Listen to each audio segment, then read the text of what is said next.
Welcome to On the Edge with April Mahoney Brains. You're at the spot, the place, where the conversation is pointed, the guests are sharp, and the responses are never dull. Did you bring your thinking caps? It's time to put them on, because the conversation starts now. On the Edge with April Mahoney Brains, you're back at the spot, the place, where the conversations are pointed, the guests are sharp, and the responses are never dull. We're going back to the land down under, down to Australia to visit with the beautiful Judith Kemp. Judith is a love life coach. What is that? Love yourself, love your life, love your designed future. We have an option to make a choice how we want to love, what is our love language, who we love, or who we opt not to love. Self-love, relationships, healing, growth, finance, fun, parenting, all of that. Judith is going to talk to us a little bit about everything and help us really have some common sense wisdom about something that is so basic, but it seems to be so complicated for so many. Let's welcome her to the show. How you doing, Judith? I'm well, thank you, April. Thank you for having me. Thank you. So tell my brains a little bit about you and your history and how you show up in the world. I've been a life coach for 26 years and loved every moment of it. Initially, I was so intent on getting this right that I managed an introduction agency for a year. Wow. and ran single social events and was the coach for the premium package of an introduction agency.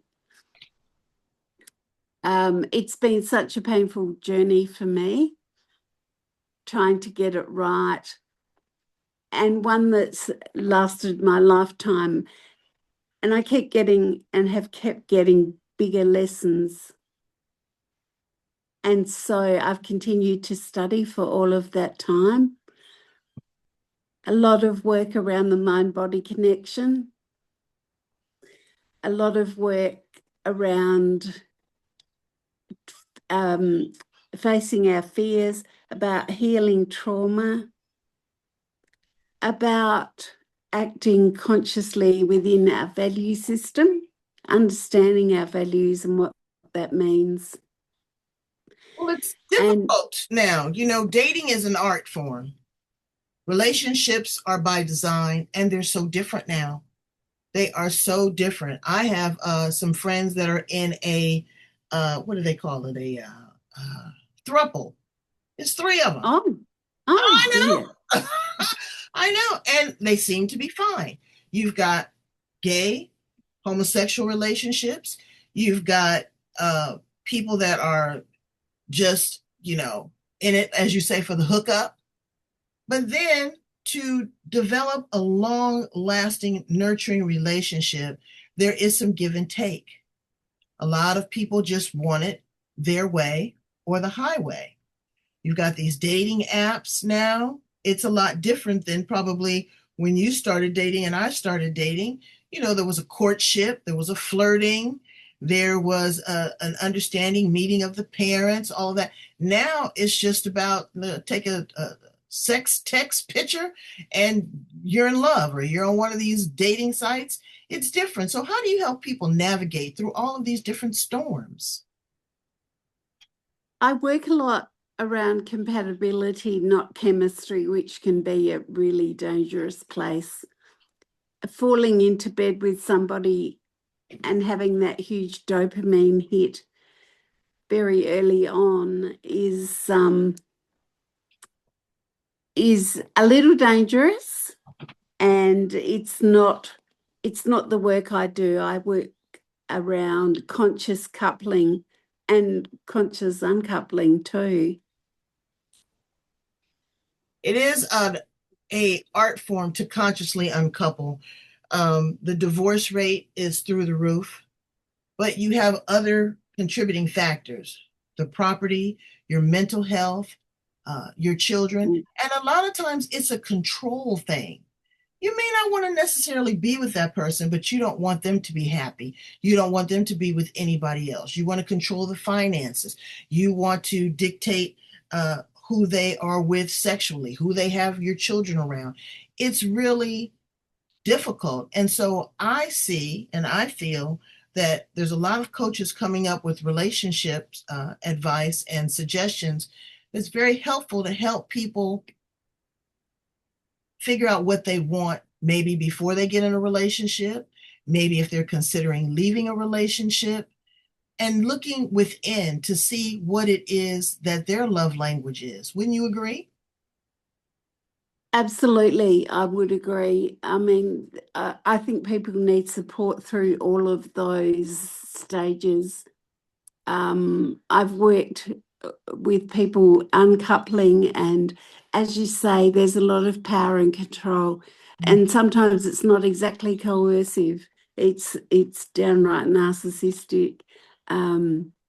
It's like, I'm going to punish you forever. Mm-hmm. And sometimes the men get quite forgotten about the traumas that they're going through Right. and the mental health challenges that they're going through. I've worked with people undertaking a property settlement, and encouraged them both to go to mediation, which they did. And then as it got closer, the woman of the couple came to me and said, well, this is 3% more than I thought. I'm happy with this. What do you think? My lawyer's happy with this. And sometimes having an outside perspective is very, very helpful. So Oh, I took a look at the figures and took a look at the distribution, and found that she was getting most of the share portfolio, and was happy with that. She didn't need to sell it all immediately to buy a home. But I said to her, so who's going to pay the capital gains tax on these shares? And it was like, hell, mm-hmm. oh hell, I didn't realize, and nobody has picked it up. And that makes a big differential in the wash up of the money. So, that's just one example of having an outside perspective. It's somebody who's seen this multiple times and has your back. Well, the thing of it is, too, is a lot of times one of the partners doesn't know where all the bodies are buried. They can have Oh, yeah. they can have an offshore account, they can have a condo, they can be taking care of their girlfriend or their boyfriend, Mm, and all of these other things. So information is key, information is powerful. You have to do your homework. If you are talking yes. about consciously uncoupling, and if you have children, what message are you sending to them? Not just about you and that other person, but about how they are going to treat their spouse or uh, develop a relationship as they get older, because you're a mirror image. They're looking at you. Everything you say, everything you do. Oh, the children don't know. The children know everything. They live in the household there. And you want to be sure that you are not inflicting any future epigenetical trauma to them because of all the chaos that's going on. Absolutely, absolutely. They are sponges, and yes, they are fully aware of what's going on and the little games and big games that people are playing. And you can rest assured they'll be mirroring that in the future. Mm-hmm. And you say So, you've been doing this a quarter of a century. What yeah. what put you in this place? Why did you find this to be your area of expertise, that you not only lived through it, but you wanted to help other people get through it? But I find that coaches coach in their areas of previous passion or pain, and it has been such a painful journey for me. And even in the middle of it, when I should have seen better, I was subjected to coercive control. Mm, And it would be like this. It would be, oh, look, I can get the manager of the business to pay all the bills, which suddenly then became, oh, actually, none of the bank statements are coming home. Mm. And it's such a delicate dance of, while you're still getting things to just try to work, of not demanding that, yes, I want the statements and I want them now, and I want your overdraft, and I want to see the titles of the house. And to the point where I signed papers to be a partner in the business, and found out many years later that some of the papers I signed were not lodged. And so it's very painful. And in my 70s, to be facing multiple, like 9 actually, major surgeries in 4 years, and the last one was a $39,000 gap. It's and that's what people need to think about. What am I going to need for the rest of my life? It's, yes, you can get through the next year. You might be young enough to work, but looking long term, we need to firstly make our relationships work if possible. If it's not possible, without ruining someone else's life, to make sure that you're across all of the finances. I mean, you know, there are people that get forensic lawyers, but be nice if you don't have to. But if you get one, the lawyer gets a third of it anyway. So it's as if they're in the relationship or in the marriage themselves. But I want to ask you something different. We're talking about the finance, but love is more than that. Oh, There's yeah. a thing called love language. What are people saying in that love language? Love is by design. How are they, when you say redesign your future, what are we looking at? What are we extracting? What are we imparting? What is developing a loving relationship these days? I think a lot of people these days are about what they can get, not what they can give. And clearly, relationships, as in a business, are about what can I give? How can I value add? And it's, you know, it's a different mindset. Would I marry someone like me? Girl, And no. Some days, no. No. The reason why I say that is I've been married 42 years to an amazing man. He is just, I don't know if I could ever find a love like this again, but it took work because you got to sharpen that knife. But also, I've got to dull the point on my knife. I have to learn to honor and respect. As the kids say, I had to stay in my lane. I'm a very alpha Leo woman. Okay. Me too. Okay, so girl, high five on that. Okay. Yeah. Because it's strong and we're misunderstood. But what I have found in my character trait is that I can't stand a liar. I want you to be loyal because I'm loyal. I'm a giver of a fault. But then too, I am a bit of a predator. And so what did I find? I found a beautiful Aries man who's the king of the mountain. And he's so grounded to where, I'll find myself going from one place to another. And instead of trying to wrangle me in, sometimes he goes with me. Sometimes he completely stops. But I appreciate that. That's what's going on in the world right now. Just not even with relationships, couple relationships, with the world. It's either my way or the highway. No one is allowing anyone to be truly who they are and accepting that. There's a difference between acceptance and tolerance. There's not even any tolerance anymore, Judith. No, there isn't. And I really love the thought process around, stop forcing somebody to be in your lane and actually stop and look and see what they're doing. Have a look and it will tell you everything you need to know. And I'm a very strong-willed, independent woman too. and learning to let somebody in and say, what have I got to learn from this? And yes, it's okay. They're much more guarded than me. Wow, that's a good thing because I'm like a wild horse sometimes.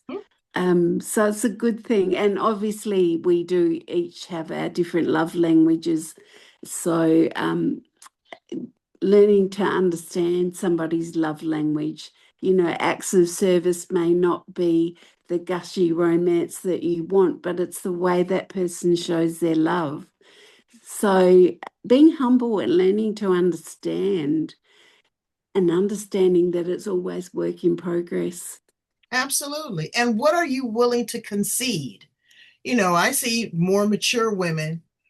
They say they don't want to be a nurse and they don't want to be a purse. I get that. I get that. But you get a younger guy, and there's certain things that he's going to require too. You Yeah. know, and what is it that you're willing to give up? Sometimes he may have bad teeth. Sometimes he may have bad credit. Sometimes he has an ex-wife. She may be a little on the fluffy side, or she may be going through the menopause, or she may have, adult children. What what areas are you at a certain point in your life willing to adjust and say, hey, let's work through this? And communication is key. People don't tell you what they want. They think by osmosis you should automatically know. And you don't. You have to tell people verbally what you want, what you requires, if that's, your sexual desires, what all that is. People don't communicate. That's right. And say if I have a client who's saying, like I'm really want to get this right and I really do not want to choose badly again. So you have a list of um you would like to have in a partner. And then you have a list of your not negotiables. So you might think, well, I prefer if he was taller than me, but, I'd much rather like the loyalty, the honesty, the high EQ. So that's a really interesting and positive exercise to do as well, because some Absolutely. of those things drop away. And being observant, being a good listener. Women, we jaw jack. I mean, we go a mile a minute and not really absorbing visually. Our intuitiveness, our insight will never steer you wrong. Sometimes women are drawn to the same type of man, abusive, alcoholic, um, coercive. But let's change that, because now it's not just heterosexual, it's homosexual Mm, relationships too. I mm. couldn't imagine being in a relationship with a woman. I scratch your eyes out. It's different though, because again, love is by design. And so when you're dealing with that type of dynamic, again, you're seeing a mirror reflection of your own inner self as a woman, Yeah. or two men being together, the intimacy, the combativeness, the jealousy, the rage. It's really different. I don't know how my friend is going through this throuple, because it's a whole Oh, lot going on. Three people. And yeah. they claim that they're happy. Again, I'm not going to be the bone of contention, but I'm very curious. I'm trying to get them on the show, because people want to know, how do you manage those types of relationships? You got too many balls in the air, in my opinion. Oh, yeah. A lot of dynamics going on there. A lot of dynamics going on there. And so, um, again, love is very different. Dating sites, again, you and I probably started out, it was to go to the coffee shop, go to the movies, we're holding hands, he'd open the door, you'd cook a nice meal. Just a man could tell a woman that you smell nice or you look nice without her being offended. Who could be offended by something like Mm, that? absolutely. Exactly. Women not having the expectation of a man's gender role, because there's a lot of women now, and do you find this in your work? They say, I don't need a man, I don't need you. Well, to me, that's mistake number one. I don't want to be with somebody that doesn't need me or want me. No, no, because it's sort of like they've not fully committed and they've got one foot out the door already, Right, you know. right. And, you know, there are a lot of alpha women out there, and I see it having been a hairdresser for 30 years. You know, I see it in the physical ways as well as the emotional ways. Like I see women, their hormone mantle is up the creek, for want of a better terminology, because of the stress they're under, and they're doing men's work, men's stress, and trying to run a home and a relationship. And I see this massive hair loss issue. I can sometimes tell by a person's skin that their hormones are out of whack. I think we've lost a lot. We might think we've gained a lot in this era, but we've also lost a lot. It's again, it's the human design. It's the human design. What expectations? Expectations are a very tricky thing. And I learned that a long time ago. I don't have expectations for people. I have no idea of what they're going to do. The expectation is on me. That's the heavy weight that I carry. I would have, I would hope that you'd have some responsibility. I hope that you have some accountability. I hope that you will be able to communicate with me openly, honestly. Men, I have found, communicate by their actions, where women are more verbal and more emotional. So I look at how a man moves. Okay. How does he speak about his mother, his sisters, his colleagues? Does he open the door? Is he, is he envious of my success? You know, Yes, yeah. those things are challenging. They're very, very challenging. And a woman still wants to do what she wants to do, but still allow him to open the door for you. Allow him to uh, cook dinner for you. Don't have the expectation that because he doesn't make six figures, that he's less than. No, his value can be in a whole different set. Absolutely. You could have you know, paraplegic who you think that they can offer something to your life that can be the most amazing partner. Well, You I know, know I we just have a friend. It's funny that you brought that out. My friend just lost both of his legs. And I oh laughed and wow. joked with them. And I said, well, you're guaranteed a lap dance. Goes, Oh, oh yeah, that's so I'm helping him get an apartment. I got him one of those beds that adjusted, but all that. But let's talk about intimacy and sex. yeah. Um, Sex is a beautiful thing, and if you're not getting none, I feel for you. You know, Yeah. I do. Self gratification. There's nothing wrong with that either. That's right. It's all in the mind. The orgasm is in the mind. Oh, it is. You know. Um, I know that this is not necessarily what you're bringing up, but I have to say that I work with another coach, and she works with porn addiction, and it's absolutely tragic because these even really young men now are not able to be intimate with their partners because they've had such dopamine hits, and the women obviously are, you know, pretty perfect, and they do unreal things, and then, you know, it's this epidemic Mm-hmm. of I'm not able to be intimate with my partner now. No, So I didn't know I was going to talk about this, but that's it's a that's a part of love and relationships.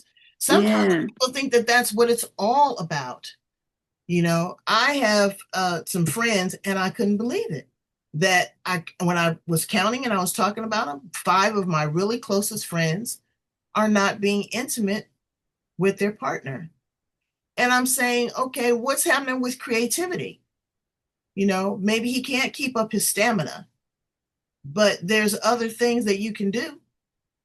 Um, I'm pretty sure that, just that act of really being intimate and having a partner that is enjoying that and sharing that, regardless of, whether how many strokes on the headboard or whatever, Right, regardless of how it ends up, um, regardless of a performance review, right, right. it's a beautiful thing. It is just to be close to someone, to cuddle, to kiss, again, to be creative.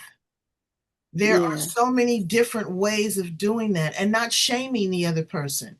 Because once, women have intimacy problems, they have low libido, they have dry vaginal cavities. Yeah, Uh, absolutely. they lack, because they've been shamed that a woman doesn't do this, a woman doesn't do that. Well, honey, if you don't do it, believe me, somebody else is going to.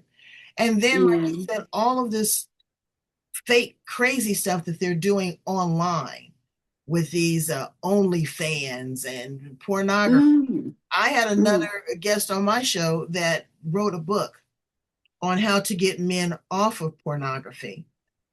And it was absolutely fascinating. I had no idea that it was such a epidemic.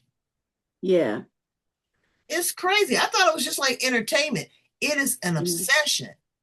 Absolutely. Like there is a certain program and process where desensitized and you do certain other things and you learn about being in your own body and you learn about breathing and Oh, yeah, is it um and it's not just, older men, there's men in their 20s that are now right, impotent because right. of it. I had another guest on my show from Canada that taught about bondage. Yeah. And I found that very fascinating. I said, now, why would somebody want to have on a latex suit, be tied up with a ball in their mouth? How could that be a turn on? I think I better watch that show. I'm gonna send it to you because she's absolutely amazing because she taught my audience about the control, about, Yeah. you might have a high profile executive that's in charge all the time, that has all the decision making on his side. And now he wants to be in a place where he could be in a diaper and he can be totally submissive to what this other person is saying. Again, it's in the mind, it's a relief. Yeah. It's just, again, it's love by design, brains. And when we think about that, it is everything. It is the Yeah. relationship with the wife, it's the relationship with the mother, it's the relationship with the children, it's the relationship with self. You said that you had some trauma um, before. Could you share, maybe not in detail, but a couple things that you experienced and your life lessons that that you wouldn't necessarily revisit at this particular time? Oh gosh, how long have we got? Um, well, I was with somebody who was emotionally like a blank log and was not able to show emotion, and that manifested itself in the inability to be sexual as well, which I probably could live with now, but I would definitely want the warmth and the love shown. Um, I definitely cannot stand like you dishonesty, lack of loyalty. If somebody actually is not monogamous and seeks gratification outside the relationship, that's a absolute, absolute no-no for me. Um, I think my marriage in my 50s and 60s was kind of the hardest lesson because you don't have time to recover, like financially. It's not like you're going to be starting in the workforce at 69 or 73. Um, so I think that was the hardest to recover. And because things hadn't worked for me, I put more and more and more into these relationships. And I follow Gabor Marty very closely, and he says, like me, women that are overgivers, over nurturers, over lovers, over providers, when he sees that, he smells disease. So a lot of women, I mean, the ratio of autoimmune disease in women is so high Mm, compared to men. And I believe it's that a lot of it is the overgiving when we're not getting anything in return. hmm Well, there's a couple of Yeah. things that you talked about. Is about loyalty. If people communicate, again, I wouldn't be one for a multi-leveled relationship, but a lot of people are.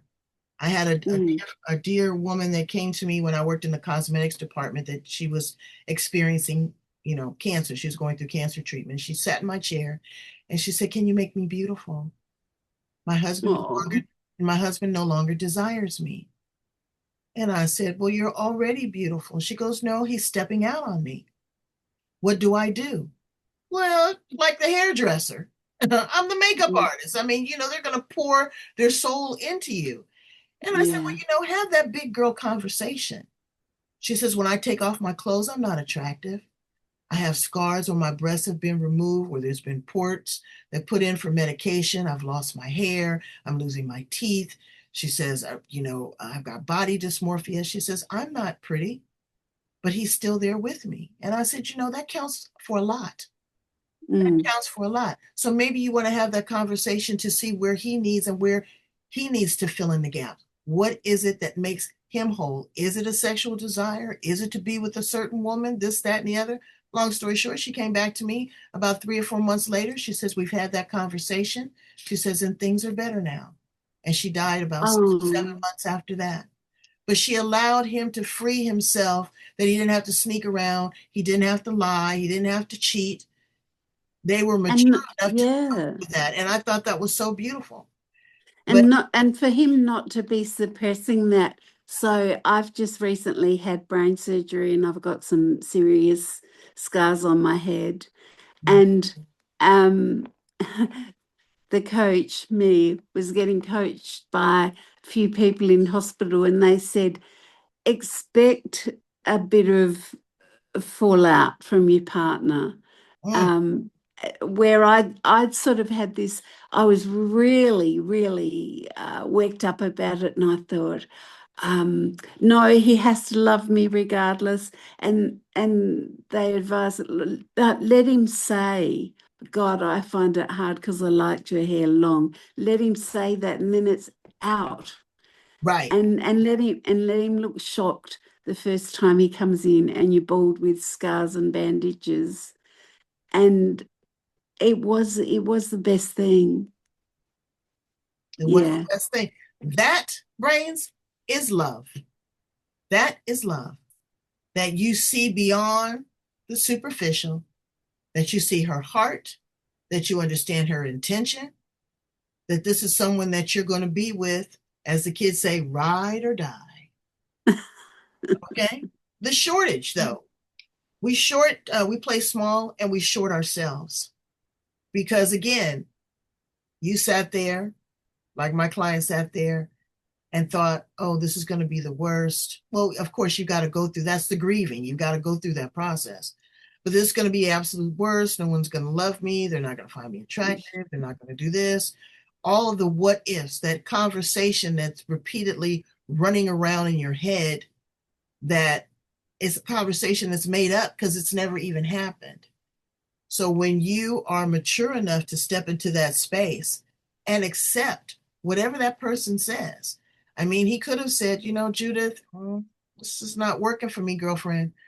I've got to do something else." Okay, then you can prepare your heart for that. But if someone to continue to lie and manipulate you and use you for, financial gains or a roof Mm, over their head or something like that, that is a lot more devastating than actually getting through the truth. And as she got through the truth, yeah. that conversation with him, it freed Mm, him so she could pass on and he could live the rest of his life knowing that he did not deceive or cheat her and not have that guilt. That's a maturity that is beyond words. The interesting thing, April, was around about that time, I also came to the conclusion that rather than try and sort of orchestrate things to be how I wanted, it was like, well, just show me what you're made of.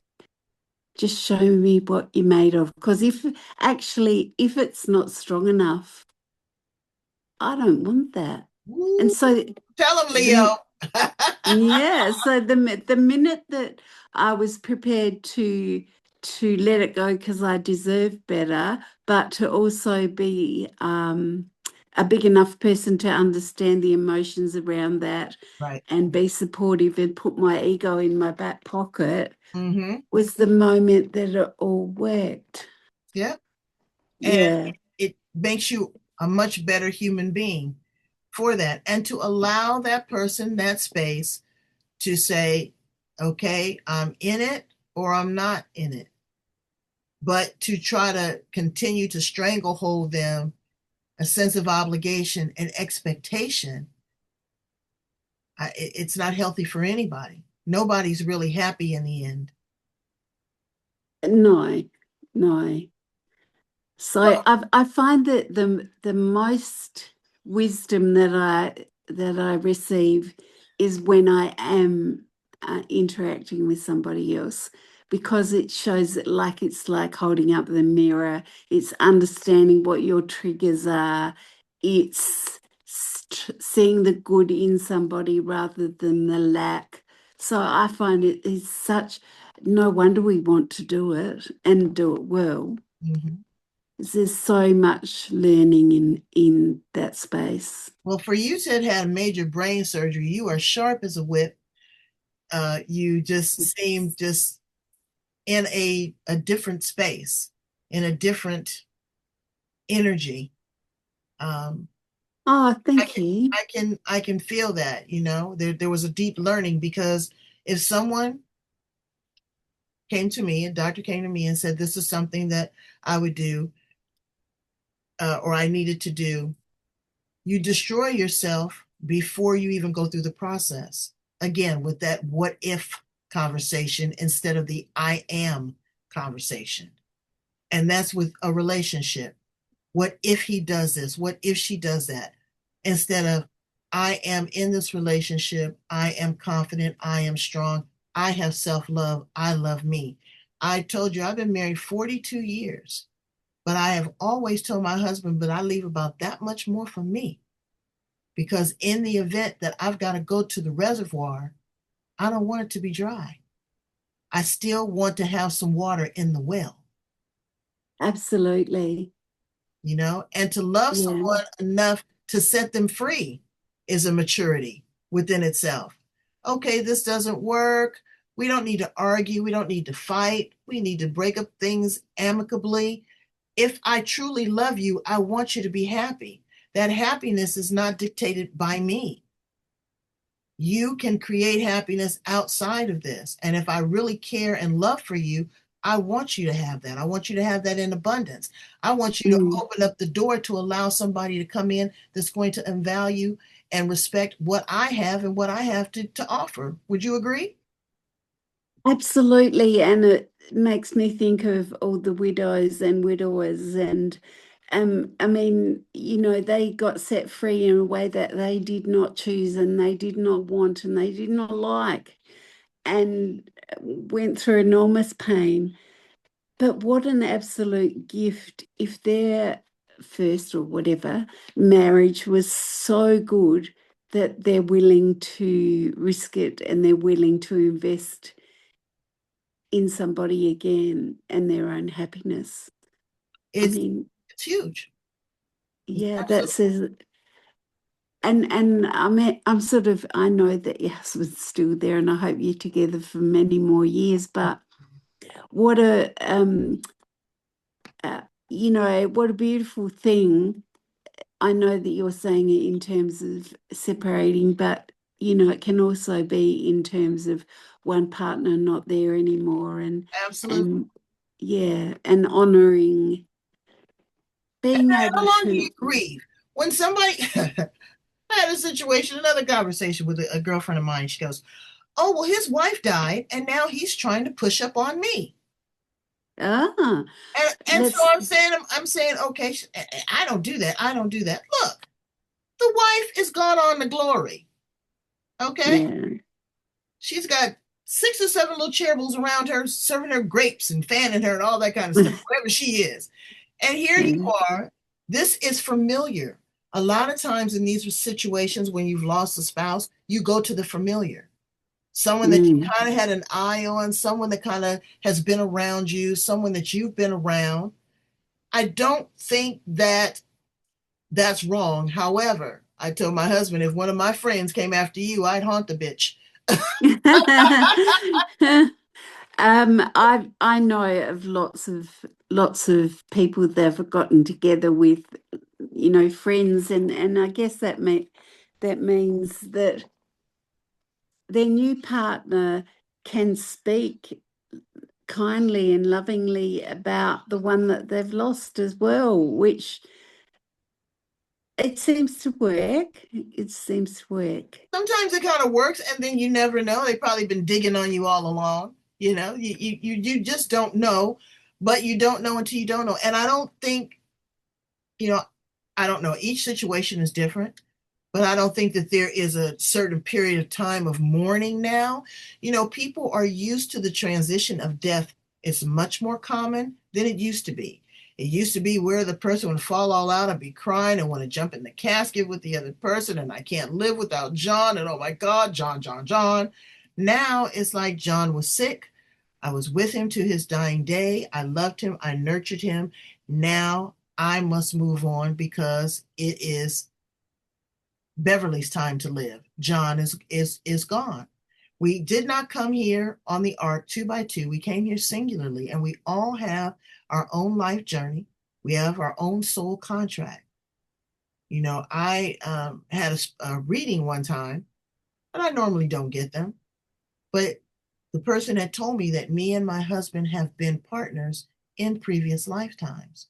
We have traveled together, and I tell you, I know that, and I feel that, and it is an Mm. energy, and it's a comfort there.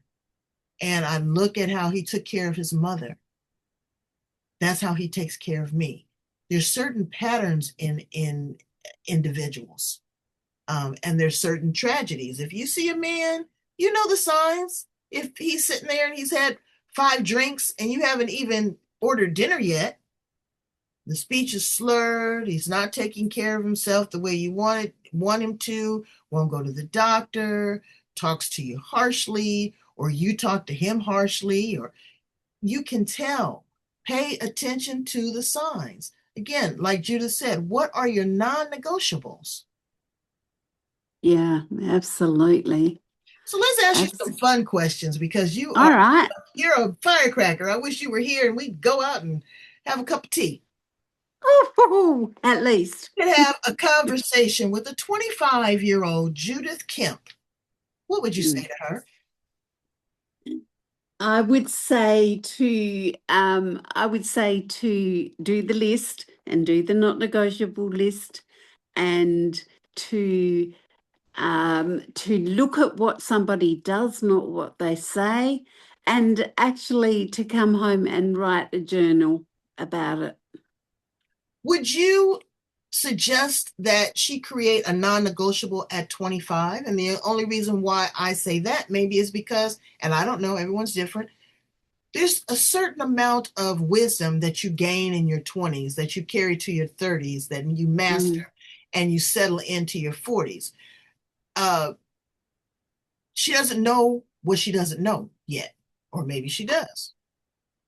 Quite often it will be, what have you experienced in your childhood that's been really distasteful or traumatic, and you don't want that in your adulthood, and you wouldn't want your children around that. Mhm. Often that's a good starting point. Absolutely, absolutely. Or it may be that, your friend's dad is kind of getting a bit physical with you. It may be that you see him as an alcoholic.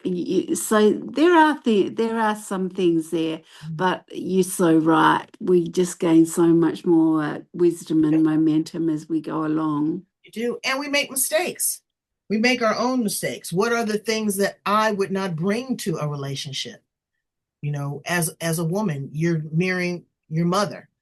What did mama do? Was she verbally abusive? Was she stepping out on dad? Was she not taking care of the kids? Did she not manage the money? What are the things that a mother also contributes to that situation is what I would kind of look at. If you were Yeah. an appliance in the kitchen, Judith Kemp, what appliance would you be and why? Whoa. I think I would be the kettle because I think there's so many conversations that more more women to women have where we're able to express ourselves and we do that over a cup of tea or a cup of coffee.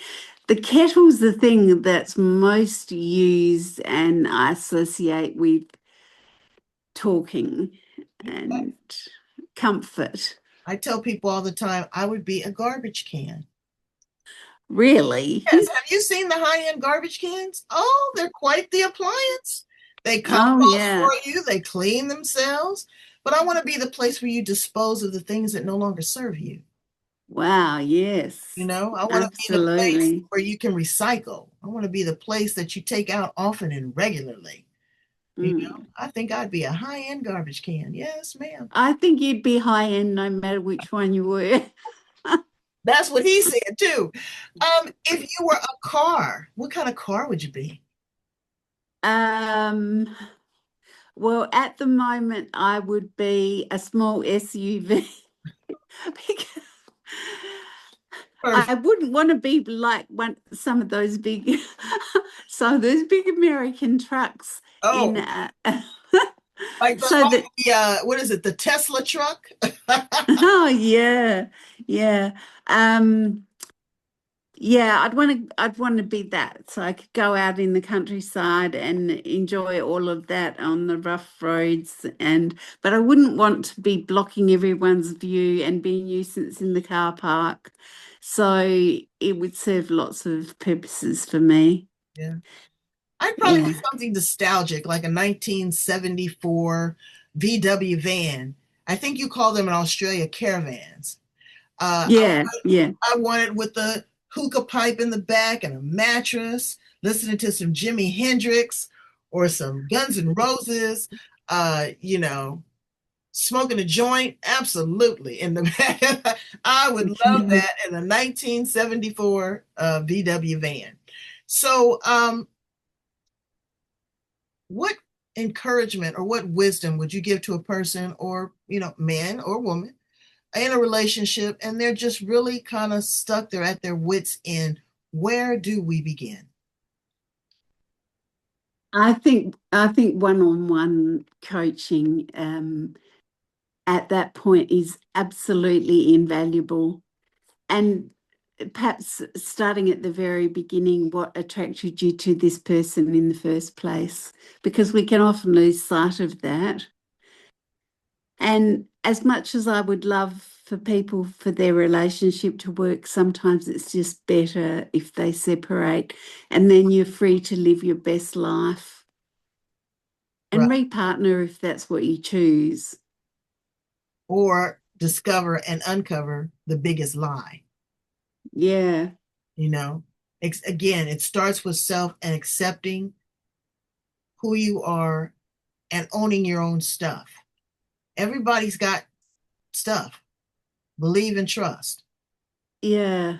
But when you try to offboard that on someone else and say that, oh, that person is narcissistic or it's them and he's causing this and you're allowing that situation. Yeah, and that's something that I've had to face personally too, that I wasn't strong enough in my boundaries.